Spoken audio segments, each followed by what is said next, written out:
Komisi Pemberantasan Korupsi membuka penyelidikan kasus dugaan korupsi di Kementerian Pertanian. Walau belum menentukan tersangka, KPK tengah dan akan memeriksa sejumlah pihak termasuk Menteri Pertanian Syahrul Yassin Limpo.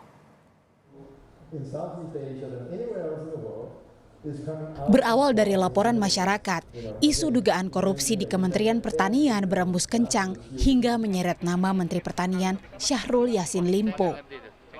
Namun, Komisi Pemberantasan Korupsi belum merinci apa kasus dugaan korupsi yang terjadi dalam institusi yang dipimpin politisi Partai Nasdem itu.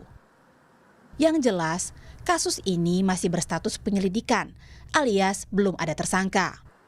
KPK saat ini juga tengah mengumpulkan bahan dan meminta keterangan sejumlah pihak. KPK juga mengirimkan surat panggilan klarifikasi kepada Menteri Pertanian Syahrul Yassin Limpo untuk diperiksa 16 Juni 2023.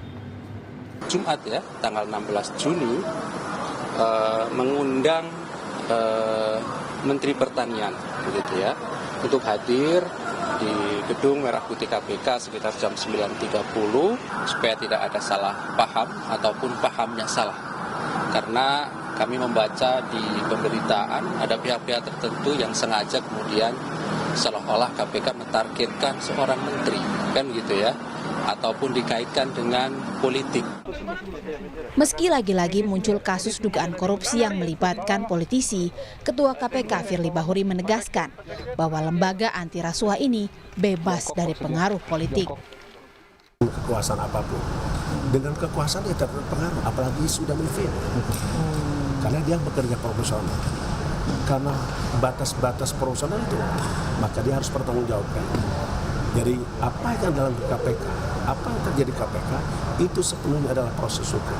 Tidak ada proses lain. Tidak ada politik.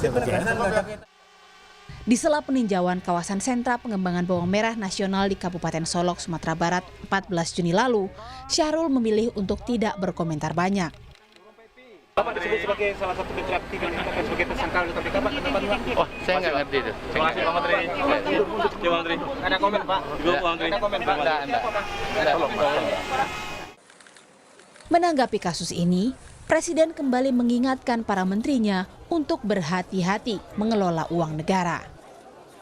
Kan bolak-balik saya sampaikan hati-hati mengelola keuangan negara. Karena kita kelola ini di setiap kementerian gede banget, harus diawasi, harus dikontrol, harus dicek. Bolak-balik saya sampaikan, sekecil apapun.